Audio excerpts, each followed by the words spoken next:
વચનામૃત પત્રાંક 385 મુંબઈ અષાઢ 1948. આ પત્ર સૌભાગભાઈ ઉપર છે. 5/6/336 વચનામૃતનું. એમાં કૃપાલવે લખ્યું, સૂર્ય ઉદય અસ્ત રહિત છે. સૂર્ય ઉદય અસ્ત રહિત છે. માત્ર લોકોને ચક્ષુ મર્યાદાથી બહાર વર્તે ત્યારે અસ્ત અને ચક્ષુ મર્યાદાને વિશે વર્તે ત્યારે ઉદય એમ ભાસે છે. પણ સૂર્યને વિશે તો ઉદય અસ્ત નથી. તેમજ જ્ઞાની છે તે બધા પ્રસંગને વિશે જેમ છે તેમ છે. માત્ર પ્રસંગની મર્યાદા ઉપરાંત લોકોનું જ્ઞાન નથી, એટલે પોતાની જેવી તે પ્રસંગને વિશે દશા થઈ શકે તેવી દશા જ્ઞાનીને વિશે કલ્પે છે. અને એ કલ્પના જ્ઞાનીનું પરમ એવું જે આત્મપણું, પરિતોષપણું, મુક્તપણું તે જીવને જણાવવા દેતી નથી એમ જાણવા યોગ્ય છે. કૃપાલદેવે કહ્યું, સૂર્ય ઉદય કે અસ્ત એમાં હોતો જ નથી. સૂર્ય મેરુ પર્વતને પ્રદક્ષિણા કરે એટલે એ પહાડની પેલી બાજુ જાય એટલે આપણને અહીંયા અસ્ત થઈ ગયો એમ ભાસે, અને પાછું દેખાય ત્યારે કે ઉદય થયો એમ ભાસે. બાકી સૂર્યમાં ઉદય અસ્તપણું છે જ નહીં. આ જંબુદ્વીપમાં 1 લાખ યોજનનો જંબુદ્વીપ છે, જેમાં આપણે છીએ. એમાં એક ભરત ક્ષેત્ર, એક એરાવત ક્ષેત્ર અને એક મહાવિદેય ક્ષેત્ર છે. મહાવિદેય ક્ષેત્રના વચમાં આ મેરુ પર્વત આવેલો છે. તેની સૂર્ય ચંદ્ર પ્રદક્ષિણા આપે એમ જંબુદ્વીપમાં 2 સૂર્ય અને 2 ચંદ્ર છે. જંબુદ્વીપ પછી લવણ સમુદ્ર આવે 2 લાખ યોજનનો, તેમાં 4 સૂર્ય અને 4 ચંદ્ર છે. પછી એના પછી આવે ધાતકી ખંડ, તેમાં 12 સૂર્ય અને 12 ચંદ્ર છે. ત્યાર પછી આવે કાલોદરી સમુદ્ર, તેમાં 42 સૂર્ય અને 42 ચંદ્ર છે. અને ત્યાર પછી આવે પુષ્કર દ્વીપ, તેમાં 144 સૂર્ય અને 144 ચંદ્ર છે. એમ બધા દ્વીપ સમુદ્ર અસંખ્યાત છે. એટલે કુલ્લે અસંખ્યાત સૂર્ય અને અસંખ્યાત સમુદ્ર છે. પણ સૂર્ય કોઈ દિવસ અસ્ત થતો નથી. એ તો વિમાન છે બધા દેવોના. કોઈ અસ્ત થતું નથી, કોઈ ઉદય થતો નથી. પણ એ પ્રદક્ષિણા કરતાં જ્યારે એ બીજે તરફ જાય એટલે આપણને અંધારું જેવું ભાસે, એટલે કે અસ્ત થઈ ગયો એમ માનીએ છે. અને દેખાય ત્યારે પાછું કે ઉદય થયો. એમ સૂર્ય ઉદય અસ્ત રહિત છે. માત્ર લોકોને ચક્ષુ મર્યાદાથી બહાર વર્તે ત્યારે અસ્ત. આપણે આંખે નહીં દેખાય, ચક્ષુની મર્યાદાથી બહાર, એટલે કે સૂર્ય ડૂબી ગયો, અસ્ત થઈ ગયો. અને ચક્ષુ મર્યાદાને વિશે વર્તે અને આંખે દેખાય ત્યારે ઉદય એમ ભાસે છે કે ભાઈ ઉદય થયો હવે સૂર્યનો. પણ સૂર્યને વિશે તો ઉદય અસ્ત નથી. સૂર્ય ઉદય થતો નથી, અસ્ત પણ થતો નથી. સૂર્ય તો જેમ છે તેમ જ છે. પણ આપણી ચક્ષુની મર્યાદાની બહાર હોય ત્યારે અસ્ત કહી દઈએ છે, અને ચક્ષુમાં દેખાય ત્યારે ઉદય કહીએ છીએ. સૂર્યને વિશે તો ઉદય અસ્ત નથી. તેમજ આ દ્રષ્ટાંત ઉપરથી કૃપાલદેવ શું કહેવા માંગે, તેમજ નાની છે તે બધા પ્રસંગને વિશે જેમ છે તેમ છે. તેવી જ રીતે જ્ઞાની પુરુષો બધા પ્રસંગ, સુખના પ્રસંગ કે દુઃખના પ્રસંગ, એ બંને વિશે નાની તો જેમ છે તેમ જ છે. એટલે સુખમાં એ કંઈ આનંદ માનતા નથી અને દુઃખમાં ખેદ કરતા નથી. નાની તો હંમેશા સમભાવમાં જ છે. એમને સુખ હો કે દુઃખ હો, કોઈ એમાં હર્ષોક છે જ નહીં. પણ તેમજ જ્ઞાની છે તે બધા પ્રસંગને વિશે જેમ છે તેમ જ છે. એટલે એ અત્યંત ઉદાસીન ભાવે જ રહે છે બંનેમાં, માટે જ બંધાતા નથી. એમને કંઈ સુખના પ્રસંગમાં આનંદ નથી કે અમે સુખી થઈ ગયા, એમાં હર્ષ નથી. અને દુઃખ, સુખ દુઃખ તો બંને આવે, જ્ઞાનીને આવે. જ્ઞાની કે અજ્ઞાની જેમ સુખ દુઃખ રહિત ન કોઈ, પણ જ્ઞાની વેદે ધૈર્યથી સંભાવે અને અજ્ઞાની વેદે રોય. આપણે રડતા કે ખેદથી ભોગવીએ માટે આપણને નવા કર્મ બંધાય, જ્યારે જ્ઞાનીને બધું સમ છે. તેમજ જ્ઞાનીને તે બધા પ્રસંગને વિશે જેમ છે તેમ છે, માત્ર પ્રસંગની મર્યાદા ઉપરાંત લોકોનું જ્ઞાન નથી. એટલે પોતાની જેવી તે પ્રસંગને વિશે દશા થઈ શકે તેવી દશા જ્ઞાનીને વિશે કલ્પે છે. કે ભાઈ આપણને દુઃખ આવે તો આપણને બહુ જ ખેદ થાય, આપણને મનમાં બહુ જ લાગી આવે, તેમ જ્ઞાનીને થતું હશે એમ આપણે કલ્પીએ છીએ. હવે અંતરંગ દશા તો કોણ જાણી શકે? અને આપણને હર્ષનો પ્રસંગ આવે તો આનંદ માનીએ છીએ, તો કે એમને આનંદ થતો હશે. અથવા જ્ઞાનીને વેદના છે તો એ દુઃખી છે, પણ એવું નથી. અંતરંગ ઓળખાણ આપણને નહીં હોવાથી આપણામાં જેવી વર્તન થાય, આપણું મન જે પ્રમાણે ઊંચ નીચ ભાવ વેદે તેમ જ્ઞાનીને પણ થતું હશે સુખ દુઃખનું વેદન. એમ અજ્ઞાની જીવ જ્ઞાનીમાં કલ્પે છે. કૃપાળે કહે છે કેમ કે લોકોની એવી યોગ્યતા નથી, અંતરંગ ઓળખાણ છે નહીં, માત્ર બાહ્યનું ઓળખાણ છે. આપણે તો બહાર વેશધારી હોય, મુનિ હોય તો કે ભાઈ મહાત્મા છે, અને કપડાં પહેરેલા હોય તો અજ્ઞાની છે. આપણી માન્યતા એવી છે. પણ આ અંતરંગ ઓળખાણ, નાની જે જલ કમલબત રહે છે એનું ઓળખાણ અજ્ઞાનીને નથી, માટે નથી ઓળખી શકતો.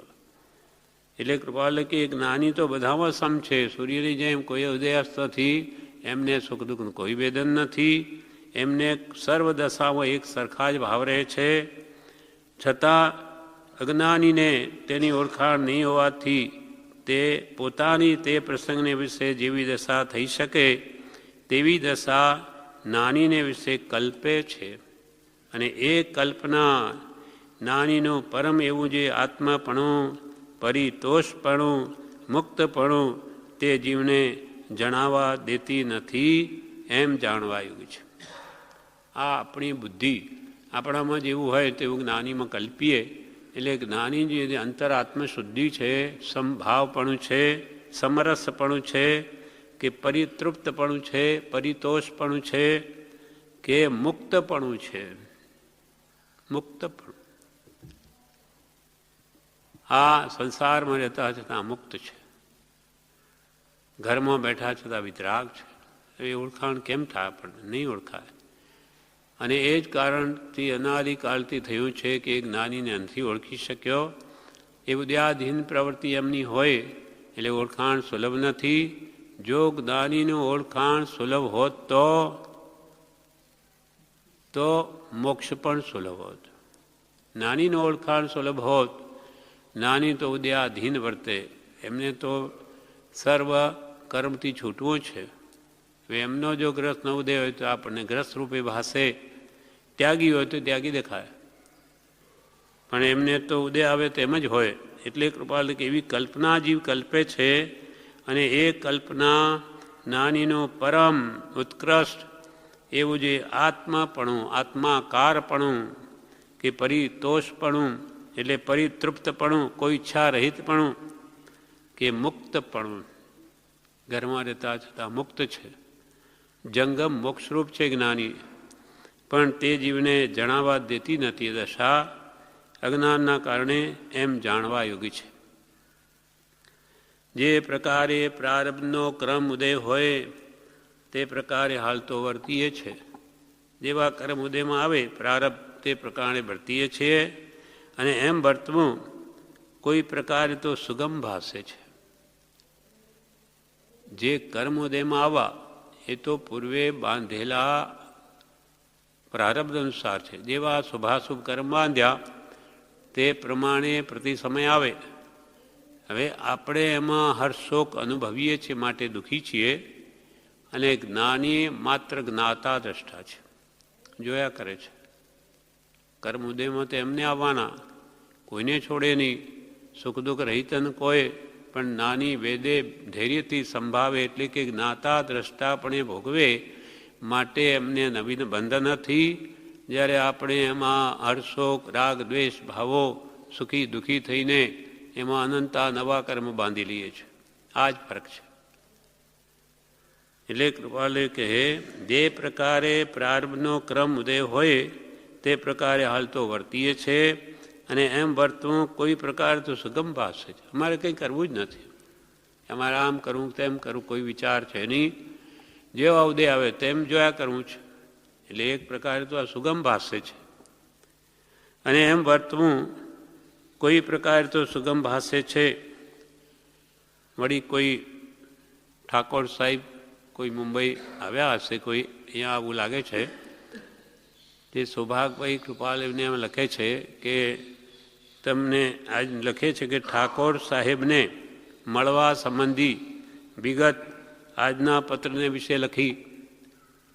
તમે કે ઠાકોર સાહેબને મળજો એવું કંઈ સૌભાગભાઈ લખ્યું હોય, ઠાકોર સાહેબને મળવા સંબંધી વિગત આજના પત્રને વિશે લખી, પણ પ્રારબ્ધ ક્રમ તેવો વર્તતો નથી.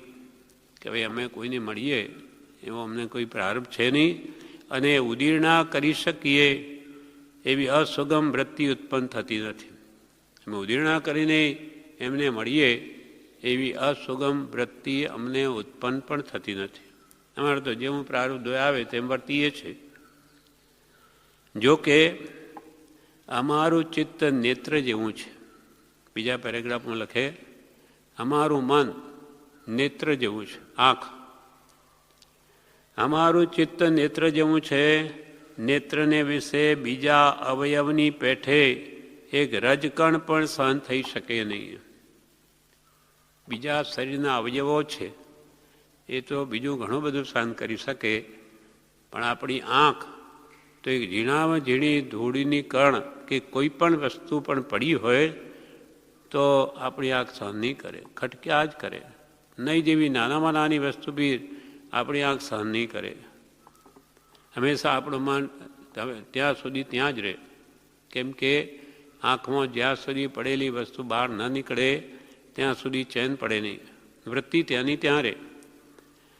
જોકે અમારું ચિત્ત નેત્ર જેવું છે. નેત્રને વિશે બીજા અવયવની પેઠે એક રજકણ પણ સહન થઈ શકે નહીં. બીજા અવયવરૂપ અન્ય ચિત્ત છે. બીજા જીવોનું જે ચિત્ત છે, બીજા સંસારી, તેનું તો બીજા અવયવરૂપ છે. અવયવ બીજા શરીરના તે પ્રમાણે છે કે સહન કરી શકે, પણ અમારું ચિત્ત તો એક રજકણ આંખો પડી હોય તો કેવું થાય એવું કોમળ અમારું હૃદય છે. જોકે અમારું ચિત્ત નેત્ર જેવું છે. નેત્રને વિશે બીજા અવયવની પેઠે એક રજકણ પણ થઈ શકે નહીં. બીજા અવયવો રૂપ અન્ય ચિત્ત છે. અન્ય એટલે અન્ય જીવોનું ચિત્ત બીજા અવયવ રૂપ છે. અમને વર્તે છે એવું જે ચિત્ત તે નેત્રરૂપ છે. અમને વર્તે છે એવું જે ચિત્ત તે નેત્રરૂપ છે. તેને વિશે વાણીનું ઉઠવું, સમજાવવું, આ કરવું અથવા આ ન કરવું એવી વિચારણા કરવી તે માંડ માંડ બને છે. તમે કે ઠાકોર સાહેબને મળજો ને એ બધી વાત લખી તો અમારું ચિત્ત નેત્ર જેવું છે. અમને કંઈ હવે તેને આ ચિત્તમાં વાણીનું ઉઠવું કે હવે મારે આ વિચાર કરવા છે, કે હવે એમને સમજાવવું છે, હવે આ કરવું છે અથવા આ ન કરવું એવી વિચારણા કરવી તે માંડ માંડ બને છે. અમને કાંઈ કર્તૃત્વ બુદ્ધિ હવે છે જ નહીં, માત્ર જોયા કરવું છે જે થાય તે. ઘણી ક્રિયા તો શૂન્યપણાની પેઠે વર્તે છે. સાવ મન જાણે શૂન્ય થઈ ગયું હોય. ઘણી ક્રિયા તો શૂન્યપણાની પેઠે વર્તે છે. આવી સ્થિતિ છતાં ઉપાધિ જોગ તો બળવાનપણે આરાધીએ છે. આવી સ્થિતિ અમારી હોવા છતાં પણ ઉપાધિ જોગ તો બળવાનપણે વર્તી રહ્યો છે. એ વેદવું વિકટ ઓછું લાગતું નથી. આ ઉપાધિને સહન કરવી એ કંઈ ઓછું વિકટ નથી લાગતું, વિકટ લાગે છે. કારણ કે આંખની પાસે જમીનની રેતી ઉપાડવાનું કાર્ય થવારૂપ થાય છે. આંખની પાસે રેતી ઉપાડીને બીજે મૂકવી હોય તો કેટલું અઘરું કામ છે. કારણ કે આંખની પાસે જમીનની રેતી ઉપાડવાનું કાર્ય થવારૂપ થાય છે. તે જેમ દુઃખે અત્યંત દુઃખે થવું વિકટ છે, તેમ ચિત્તને ઉપાધિ તે પરિણામરૂપ થવા બરાબર છે. આંખની રેતી ઉપાડીને બીજે મૂકવી હોય તો એ કેટલું દુષ્કર કામ છે. તેમ દુઃખે અત્યંત દુઃખે થવું વિકટ છે, તે અમારા ચિત્તને વિદ્યા ઉપાધિ છે તે એવા જ દુઃખમય પરિણામનું જ બરાબર છે, એના જ બરાબર છે. આ ઉપાધિ અમને ગમતી નથી. ઘણું જ અમને સોચવું પડે છે, પણ જે અમે પૂર્વે બાંધ્યું તે તો ભોગવીએ જ છૂટકો છે. તેમ ચિત્તને ઉપાધિ તે પરિણામરૂપ એટલે તે દુઃખમય પરિણામરૂપ જ થવા બરાબર છે. સુગમપણાએ સ્થિત ચિત્ત હોવાથી વેદનાને સમ્યક પ્રકારે વેદે છે. અખંડ સમાધિપણે વેદે છે. સુગમપણાએ સ્થિત ચિત્ત અનાદિનો અને ઘણા વર્ષનો અભ્યાસ સંભાવના હોવાથી, અમારી સ્વરૂપમાં સ્થિરતા હોવાથી, સુગમપણે સ્થિત ચિત્ત હોવાથી, સમાધિમાં સ્થિત ચિત્ત હોવાથી વેદનાને સમ્યક પ્રકારે વેદે છે. એને અમે સંભાવે બધું સહન કરીએ છીએ. અખંડ સમાધિપણે વેદે છે. કોઈ ઉકળાટ નથી, છે ભોગવવું જ છે. તો અમે શાંતિથી સમતાથી જે ઉદય આવ્યા છે તેને ભોગવીએ છીએ. અખંડ સમાધિપણે વેદે છે. સમાધિ સ્થિત થતી નથી, એટલે ચલિત થતી નથી. અખંડ સમાધિપણે વેદે છે. આ વાત લખવાનો આશય તો એમ છે કે આવા ઉત્કૃષ્ટ વૈરાગ્યને વિશે આવો ઉપાધિ જોગ વેદવાનો જે પ્રસંગ છે તેને કેવો ગણવો. સૌભાગભાઈને લખે કૃપાલે, આ બધું તો ઉત્કૃષ્ટ વૈરાગ્ય, કંઈ ગમતું નથી, સંસારમાં કોઈ વસ્તુ પ્રિય નથી.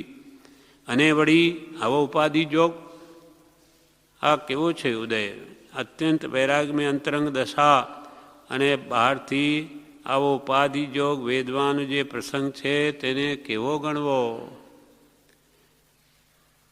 કેવો ગણવો વિચારણા મૂકી. એટલે એમને માટે તો એ બળવાન નિર્જરાનો પ્રસંગ છે. આવી કટોકટી દશામાં ઉપાધિમય સ્થિતિમાં સંભાવને જાળવી રાખવો એ મહાન બળવાન નિર્જરાનું કારણ છે. ઘણા કર્મો આમાં કપાઈ જાય, કેમ કે સંભાવે વેદે છે માટે. તો કે આવા ઉત્કૃષ્ટ વૈરાગ્યને વિશે આવો ઉપાધિ જોગ વેદવાનો જે પ્રસંગ છે તેને કેવો ગણવો.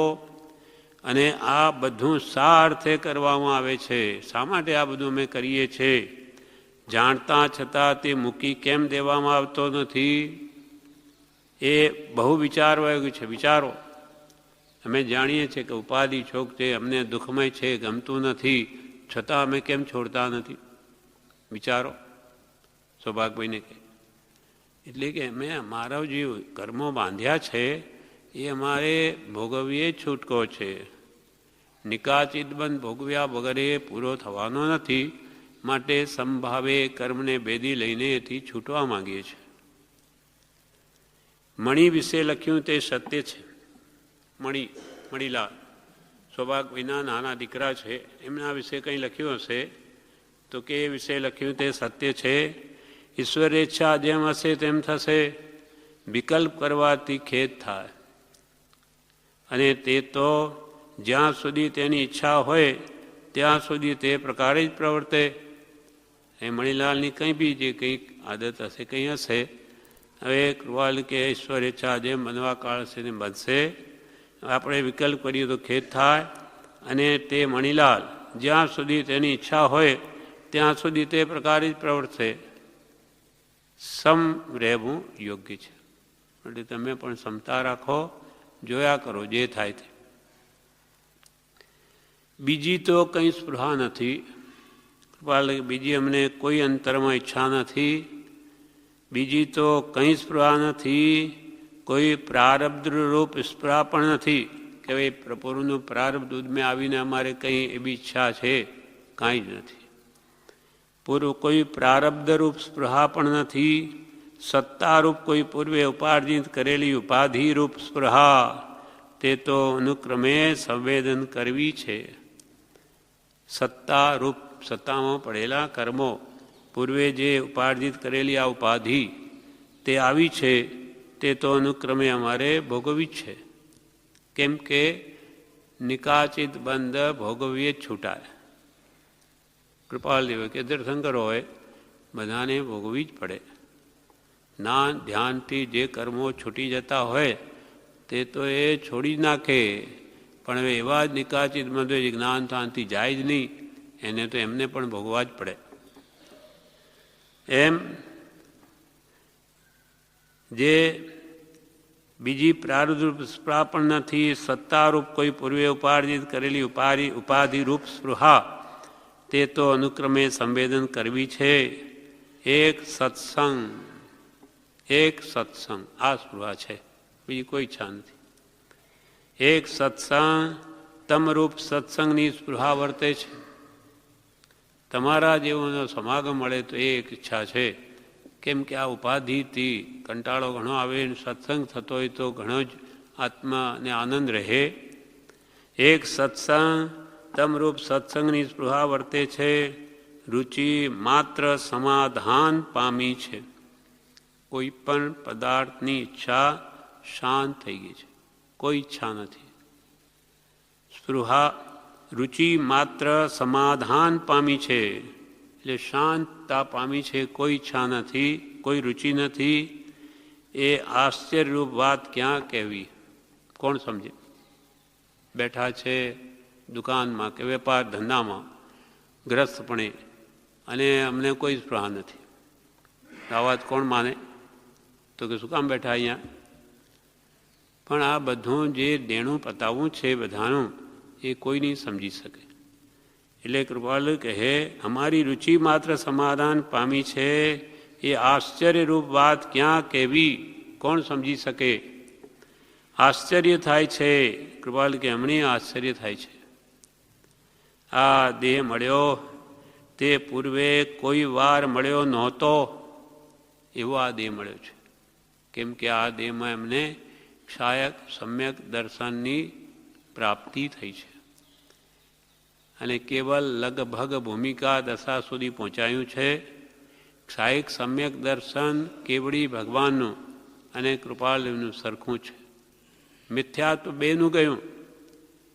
જે મેરુ પર્વત જેવું પાપ જે મિથ્યાત્વ છે એ કૃપાલનું ગયું. હવે રાયના દાણા જેવા ચારિત્રમો રહ્યો એ પ્રતિ સમય જવાના ક્રમમાં છે. એટલે કે છે કે આ દેહ મળ્યો તે પૂર્વે કોઈ વાર મળ્યો નહોતો, એવો આ દેહ મળ્યો છે. વળી ભવિષ્યકાળે પ્રાપ્ત થવો નથી. એટલે ભવિષ્યકાળે આ ઉપાધિ જે આવી છે એ પણ બધી જ પૂરી થઈ જવાની. એટલે ભવિષ્યકાળે અમારી ઉપાધિ પણ એવી આવવાની નથી.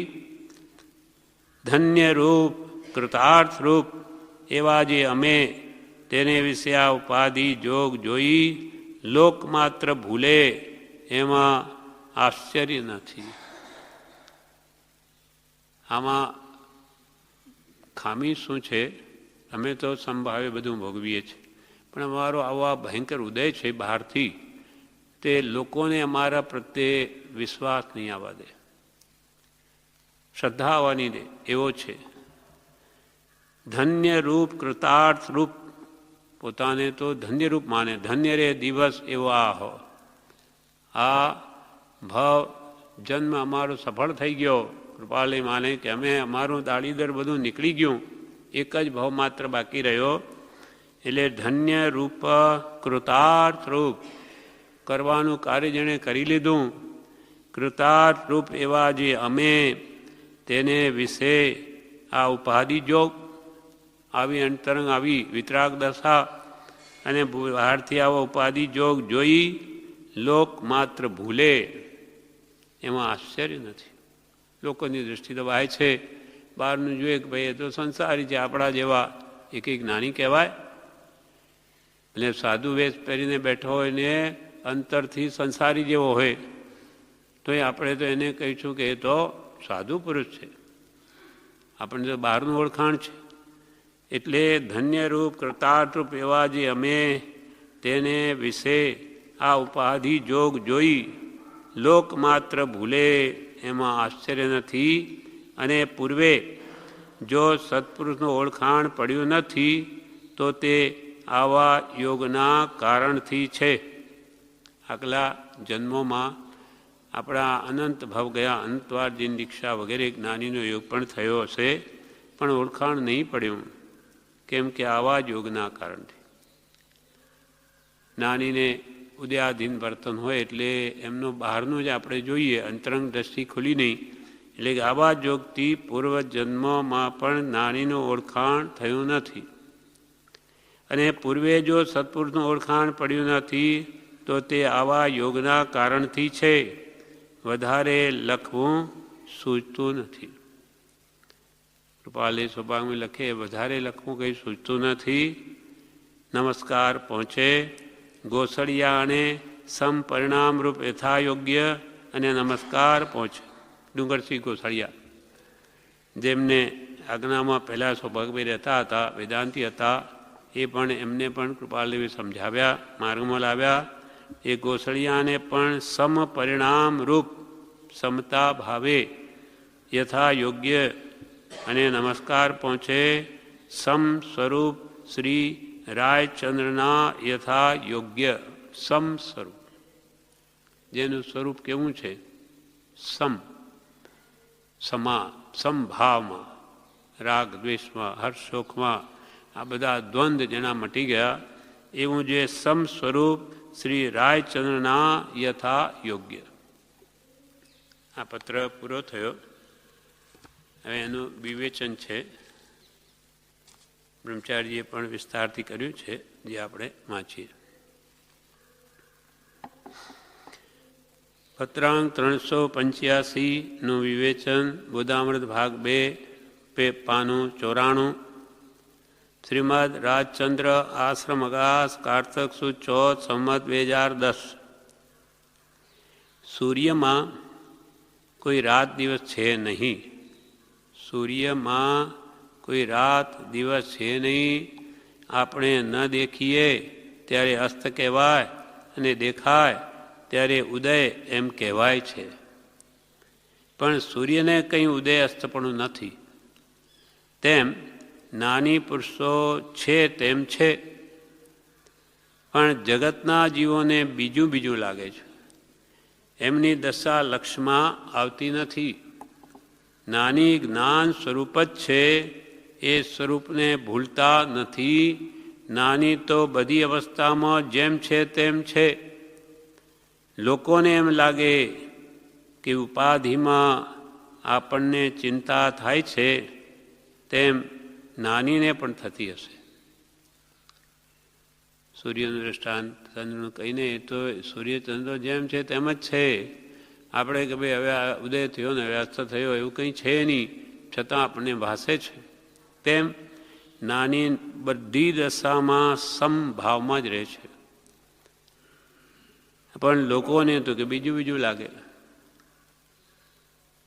એ દશા એમની અંતરંગ જે આત્મદશા છે, કૃપાલ કે કોઈ કળી શકે એવો પુરુષ નથી. અંતરંગ દશાને ઓળખનાર સામે જ્ઞાની જોઈએ. જેમ પ્રભુશ્રીમાં મુમુક્ષુતા હતી તો કેવા ઓળખી લીધા પહેલી જ મુલાકાતે, અને એકદમ એમનું શરણું ઈચ્છે છે ને મારી રક્ષા કરો, મને બચાવો, જન્મણથી મુક્ત કરો. એટલે કેવી યોગ્યતા! મુમુક્ષુના નેત્રો મહાત્માને ઓળખી લે છે. નાની તો જ્ઞાન સ્વરૂપ જ છે. જ્ઞાન નાની માકળો એ જ્ઞાનને લઈને જ એ જ્ઞાની કહેવાય છે, અને એમનું જ્ઞાન પ્રતિ સમયે હાજર છે. એમને નાની જ્ઞાન સ્વરૂપ જ છે. એ સ્વરૂપને ભૂલતા નથી. કૃપાલે કે અમે આત્માને ભૂલીએ તો દેહ ત્યાગ કરીશું, પણ આત્માને નહીં ભૂલીએ. એ સ્વરૂપને ભૂલતા નથી.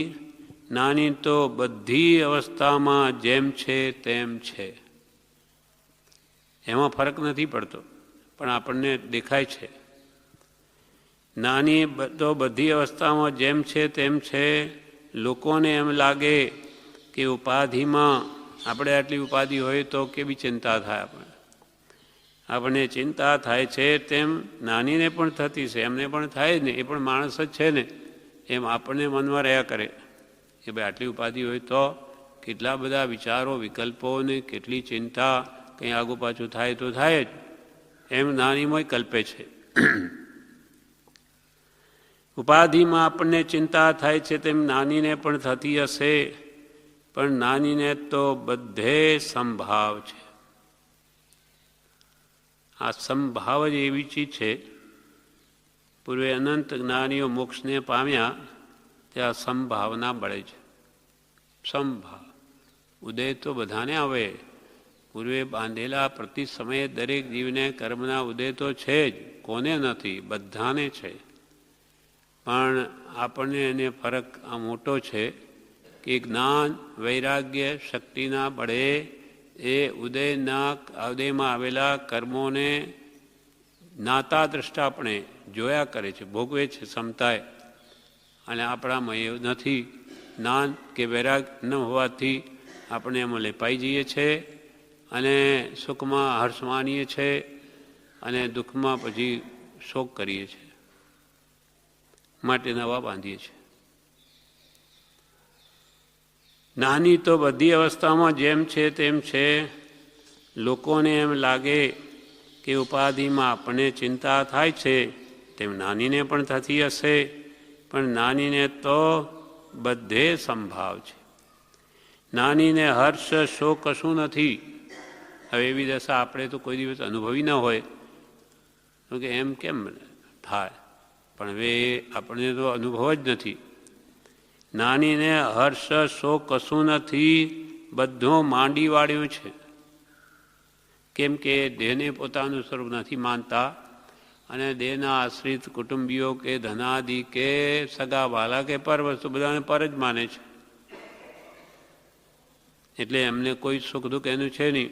જેમ પ્રભુશ્રી કહે, મેં અમારે આ દેહમાં ચકરી ચડે, બેભાન થઈ જવાય, તાવલી આવે, પણ આ દેહથી જુદા થઈને બેઠા બેઠા જોવાની મજા પડે છે. જાણે પાડોશીના ઘરમાં થાય છે. આપણે શું છે, આપણું એવું થાય નહીં એટલે આપણે જાણે કે એમ કેમ રહેવાય. બધું માંડી વાળ્યું છે, પણ લોકોની જેવી દશા છે તેવી તેમને જ્ઞાનીની દશાની કલ્પના થાય છે. આપણને થાય એટલે એમ નહીં થાય. એમ નાની દશાની જ્ઞાનીમાં પણ એવી કલ્પના થાય છે. આ કલ્પનાથી જ્ઞાની ઓળખાતા નથી. એ તો આપણા જેવા છે, એવો ભાવ રે.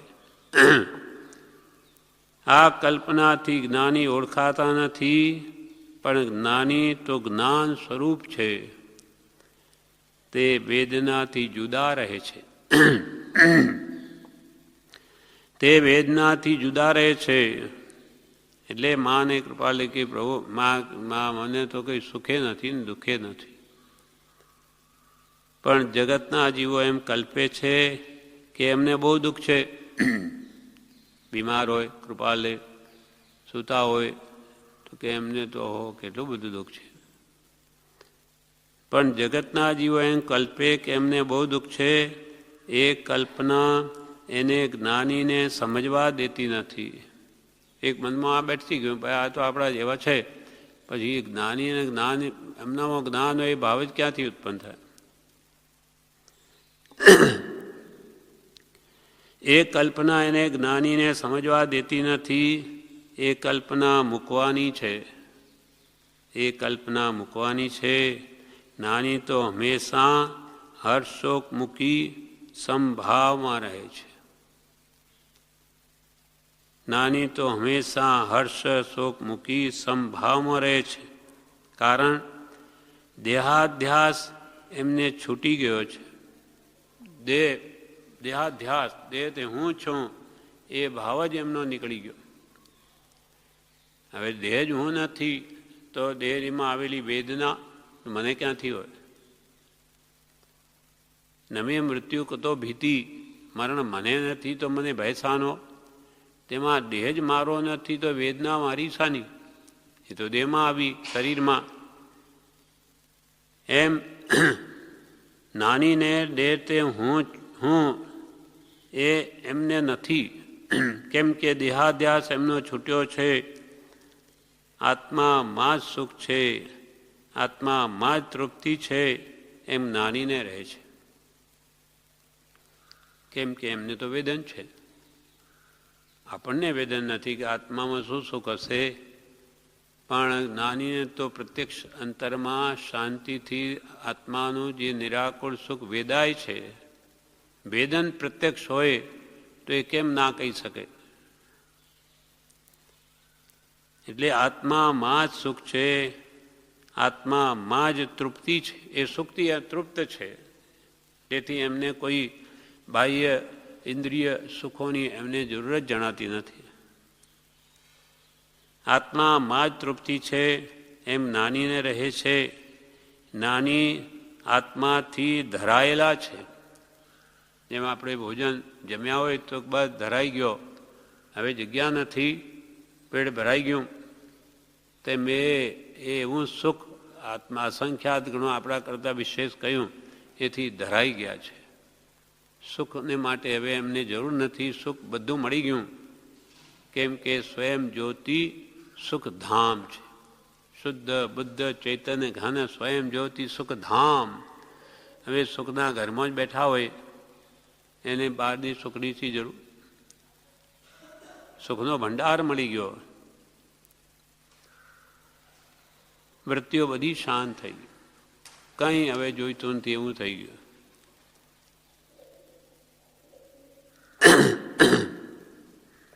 નાની આત્માથી ધરાયેલા છે, બીજી વસ્તુની એમને જરૂર નથી. એમને કોઈ વસ્તુની જરૂર નથી, કોઈ સ્પૃહા છે જ નહીં. આત્માના ગુણોમાં એમની વૃત્તિ સમાયેલી છે. આત્માના ગુણોમાં એમની વૃત્તિ સમાયેલી છે, માટે બીજે વૃત્તિ જતી નથી. આપણે સ્વરૂપાનંદ નથી ચાખ્યો એટલે આપણી વૃત્તિ વિષયાનંદમાં ભટકે, પણ એમને તો પરિતૃપ્ત થઈ ગયા અંતર આનંદથી, એટલે એમની વૃત્તિ બહાર જતી નથી. એમની વૃત્તિ આત્માના ગુણોમાં સમાયેલી છે, માટે બીજે વૃત્તિ જતી નથી. આત્મા સિવાય બીજા કોઈ પદાર્થમાં સુખ છે નહીં. સંતોષ પણ આત્મામાં જ છે. આત્મજ્ઞાની તો મુક્ત છે. આત્મા સિવાય કોઈ પદાર્થમાં સુખ છે નહીં. સુખ આપણને પણ મળતું નથી, કેમ કે છે નહીં, છતાં આપણે શોધીએ છીએ.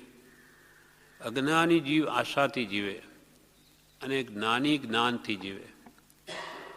આપણને આશા રહ્યા કરે કે નહીં હવે આમાં સુખ મળશે, ખાવાથી મળશે, જોવાથી મળશે, અહીંયાથી કંટાળ આવે દોરી બીજું શોધીએ કે આમાં સુખ મળશે. એમ સુખ માટે હંમેશા આપણી ખોજ બની જ રહે છે. ઠેઠ સુધી મળતું જ નથી, કેમ કે છે જ નહીં તો મળે ક્યાંથી? અને જ્ઞાનીને તો મળી ગયું છે.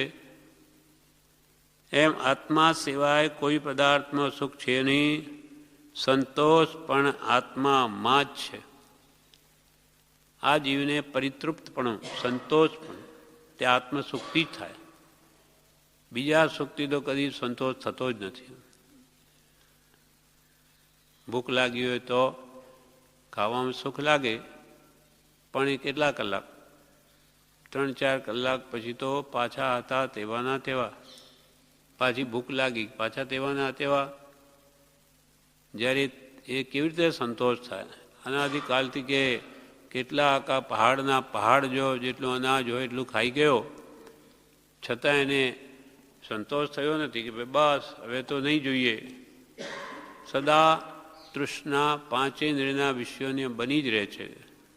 જ્યારે આત્માનું સુખ મળ્યા પછી એને પરિતૃપ્તપણું થાય, સંતોષ ભાવે. એ પણ સ્વાધીન સુખ છે અને અખંડ સુખ છે. એ ધારા એની અખંડ રહે, જ્યારે ઇન્દ્રિય સુખ તો ક્ષણિક છે. આત્માના સિવાય બીજા કોઈ પદાર્થમાં સુખ છે નહીં. સંતોષ પણ આત્મામાં જ છે. આત્મજ્ઞાની તો મુક્ત છે. હવે એની કેવી દશા? જીવતા છતાં મુક્ત, જંગમ મોક્ષ, હાલતો ચાલતો. કેમ કે અંતરથી કોઈ પદાર્થમાં રુચિ નથી, કાંઈ જેને કરવું જ નથી.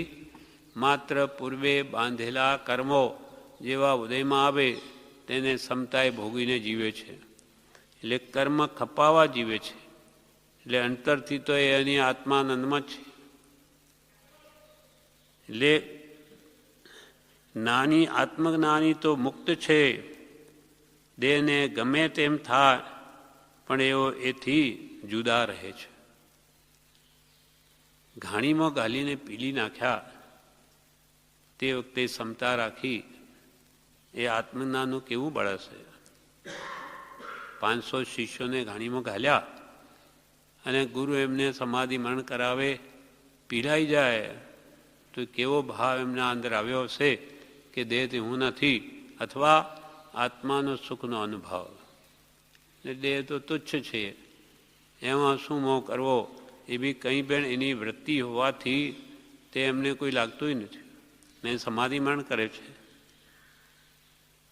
દેહને ગમે તેમ થાય પણ એથી જુદા રહે છે. જ્ઞાનીને આત્મામાં પરિતોષ એટલે સંતોષ, તૃપ્તિ છે. આત્મસુખથી પરિતૃપ્ત છે.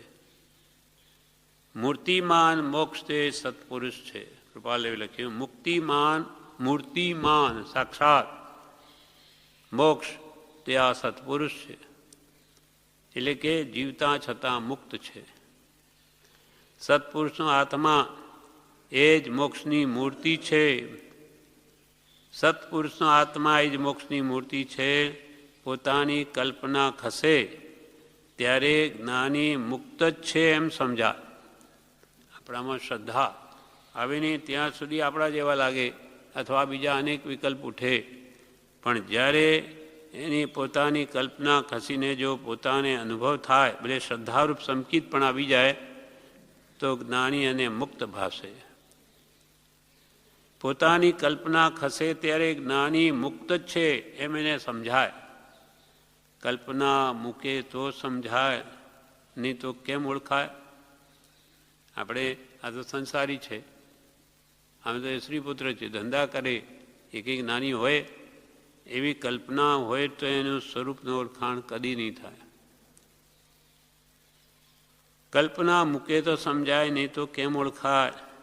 જેને સત્પુરુષમાં પરમેશ્વર બુદ્ધિ થઈ છે તે જ્ઞાનીને ગમે તેવા કર્મ દેખે તો પણ ન ફરે.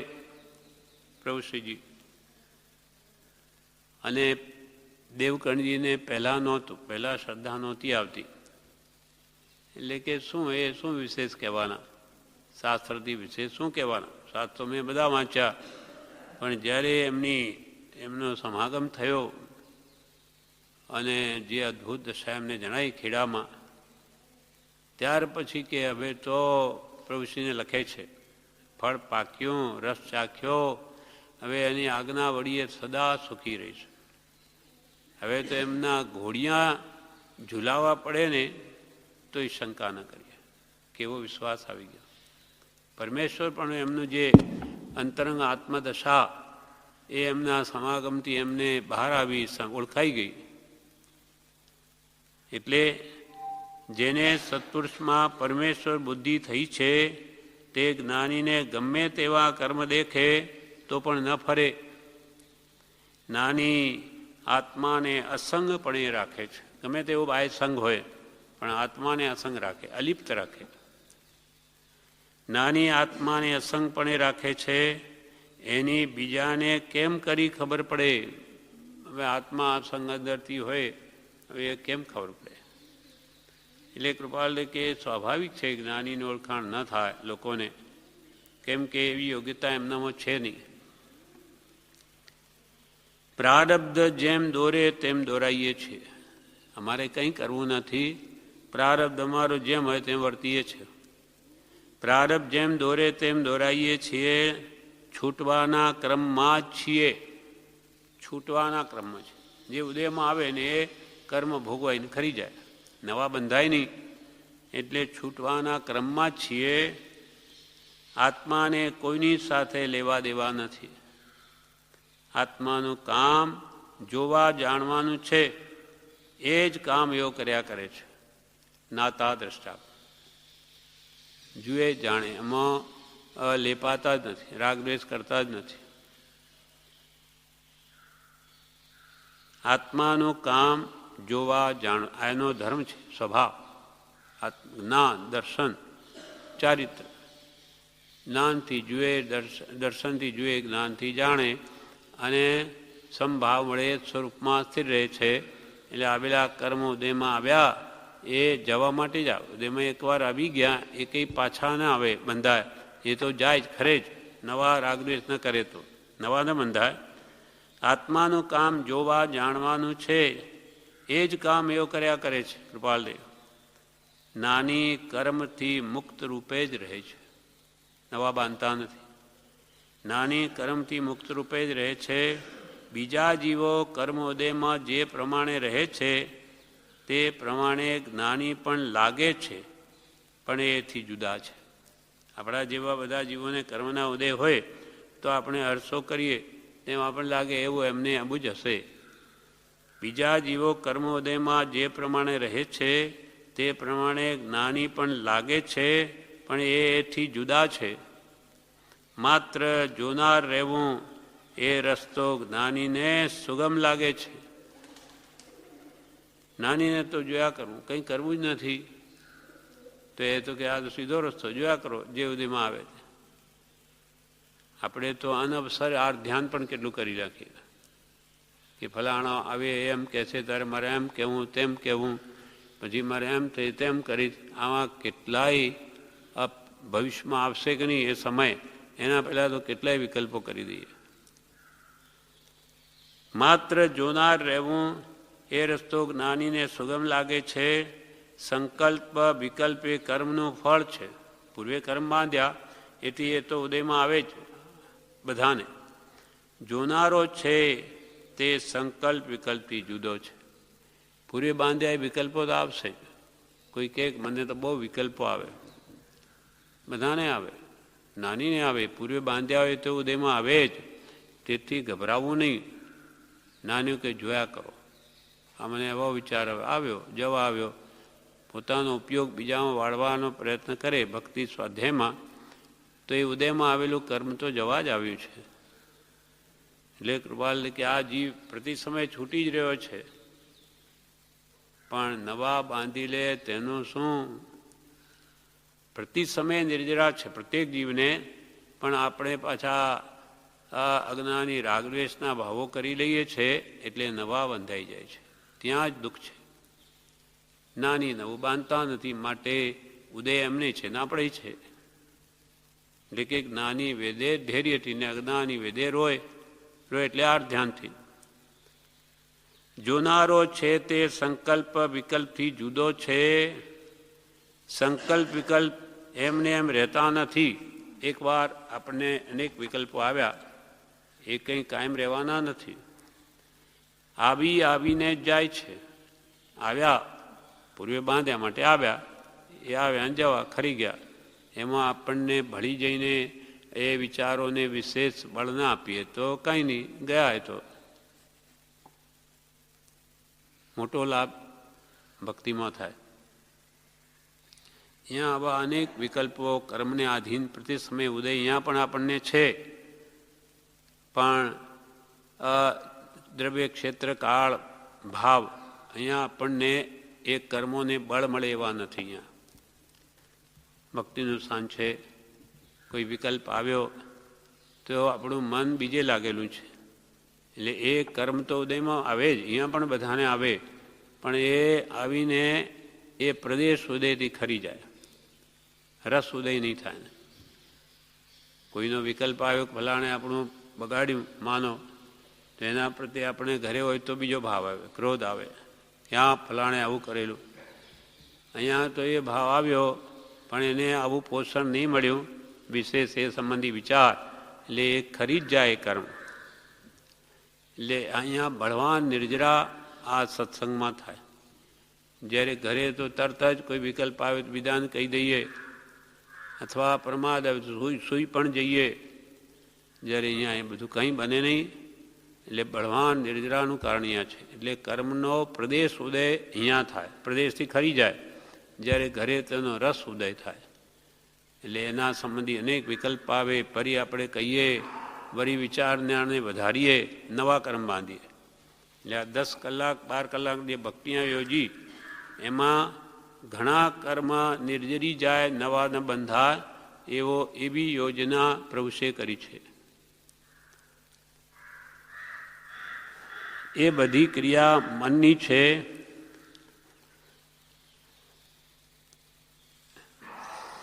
જ્ઞાનીને પણ અજ્ઞાન દશામાં બાંધેલા કર્મ આવે, જ્ઞાનીને પણ અજ્ઞાન દશામાં બાંધેલા કર્મ આવે, પણ એથી એ જુદા રહે છે.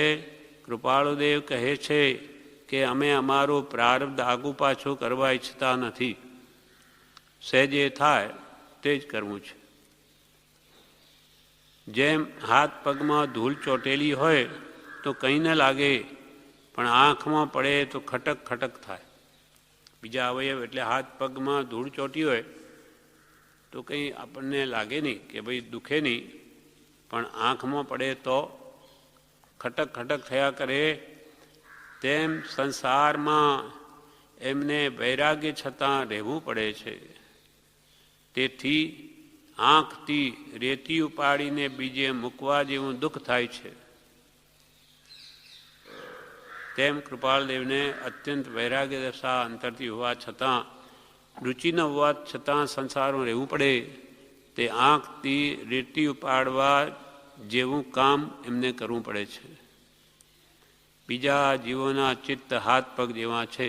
આપણા જેવાના ચિત્તમાં જેમ આપણને કંઈ અસર નહીં થાય, તેમ એના જેવા ચિત્ત છે આપણા હાથ પગ જેવા. જે ઉદયમાં આવે તે જ સંચો કામ કરે તેમ ક્રિયા થયા કરે છે. મશીન કેમ ચાલે? ઓટોમેટિક ચાલુ કરે, ચાલ્યા કરે. તેમ અમારા કર્મ જેમ ઉદયમાં આવે તેમ સંચો કામ કરે તેમ ક્રિયા થયા કરે છે. એવી દશા છતાં ઉપાધિ બહુ છે. અંતરંગ એવી દશા, પણ બાહ્ય ઉપાધિ છે જ, કરવું જ પડે છે. એવી દશા છતાં પણ ઉપાધિ બહુ છે. જેને સામાન્ય વૈરાગ્ય હોય તેને ઉપાધિ ગમતી નથી, તો પછી જેને આત્મજ્ઞાન સાથે વૈરાગ્ય દશા ઝપાટાબંધ વધે છે તેમને ઉપાધિ આંખ પાસે રેતી ઉપાડવા જેટલું દુઃખ લાગે છે. આપણને સામાન્ય વૈરાગ હોય તો ઉપાધિ નહીં ગમે, તો આવા મહાપુરુષની કેવી હજારો ગણી આપણા કરતો દશા વિશેષ હોય, અને પાછી ઉપાધિ આપણા કરતો ને ગણી, તો એમને પણ એ આંખ પાસે રેતી ઉપાડવા જેવું કામ કરવું પડે છે. પણ સંભાવ રાખવાની ટેવ પડી ગઈ છે.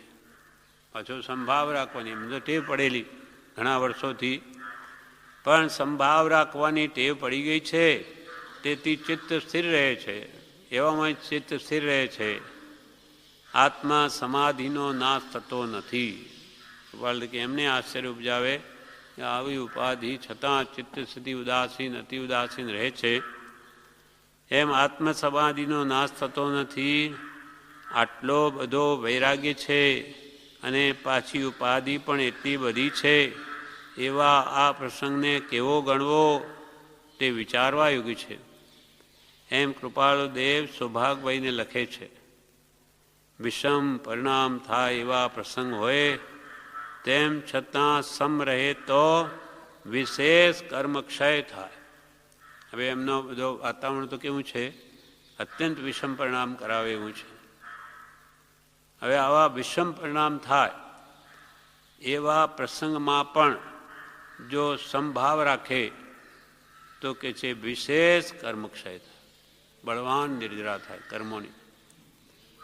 નવી કંઈ ઈચ્છા થતી નથી એમને, પણ પૂર્વ પ્રારબ્ધને લઈને આ ઉપાધિમાં ખડી રહ્યા છે. નવા તો કર્મ બાંધતા નથી, પણ પૂર્વે બાંધ્યા છે માટે આ ઉપાધિમાં બેઠા છીએ. પણ એ છોડવા યોગ્ય છે એમ રહે છે, છતાં પણ અંતરથી તો આ બધું ત્યાગવા યોગ્ય જ છે.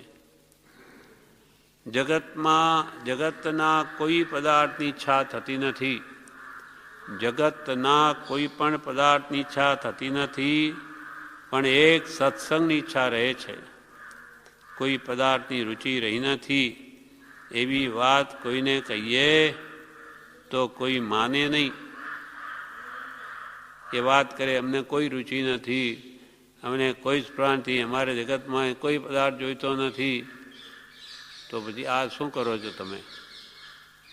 દુકાનમાં બેઠા છો, પૈસા મેળવવા બેઠા, તમારે જોઈતું નથી કેમ બેઠા?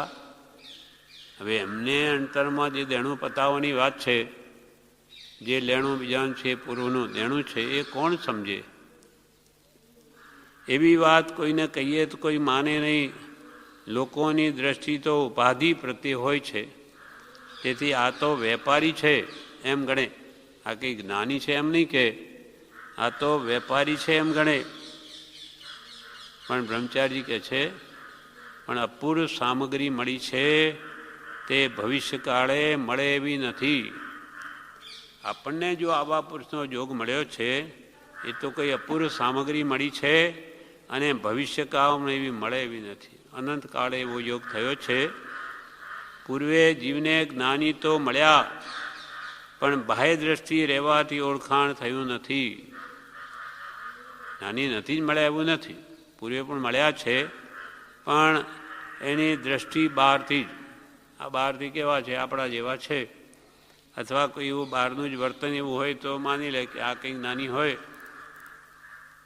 જીવ પણ પૂર્વે જ્ઞાની તો મળ્યા, પણ બાહ્ય દ્રષ્ટિ રહેવાથી ઓળખાણ થયું નથી, તેથી કલ્યાણ થયું નથી. તો કલ્યાણ પણ થયું નથી, કેમ કે જ્ઞાની ઓળખાય તો એની આજ્ઞા ઉપાસાય, ઓળખાય ને તો શું ઉપાસે? તેથી કલ્યાણ થયું નથી. કૃપાળુ દેવ સહજ રૂપ છે, સહજાત્મ સ્વરૂપ છે, સહજ દશા છે. આ કરું તે કરું કંઈ ભાવ નથી. કૃપાળુ દેવ સહજ રૂપ છે, સહજ રૂપ જ છે. વ્યવહારમાં લખવું પડે, કરવું પડે, પણ ચિત્ત એમાં ખેંચાતું નથી. લખવું પડે, કરવું પડે વ્યવહારમાં, પણ ચિત્ત એમાં ખેંચાતું નથી. એવી અસંગ દશા થઈ છે, એવી અસંગ દશા થઈ છે. ઉપાધિમાં રહેવા છતાં પાણીમાં કમલ રહે તેમ ભિન્ન રહે છે. પાણીમાં, જળમાં કમળ કેમ રહે? પાણીમાં છે દાંડી, પણ કમળ તો અધર જ રહે. પાણી બધે તો કમળ ઊંચું થઈ જાય, લેપાય નહીં. તેમ પોતે જગતમાં જ રહેલા છે, ઉપાધિમાં આપણી જેમ બેઠા છે, છતાં પણ પાણીમાં કમળ રહે તેમ ભિન્ન રહે છે. આ અંતરંગ એમની દશા છે. હવે તે વખતે તો એમને કોણ ઓળખી શકે? પ્રભુશ્રી જેવા ઓળખ્યા અને આખો માર્ગ બહાર લાવ્યા છે. બાકી તે સમયે આપણે તો આપણને ઓળખાણ નહીં થાય. હવે થઈ હોય તો આપણને એવો પૂરો લાભ આપણે લેવો જ જોઈએ કે આવો પુરુષ આપણા હાથમાં આવ્યો છે તો જરૂર આત્મકલ્યાણ કરી લઈએ એવો ભાવ આપણને થવો જ જોઈએ. આ પ્રમાણે આ પત્ર પણ પૂરો થયો. વિશેષ આપણે આવતીકાલના આગળનો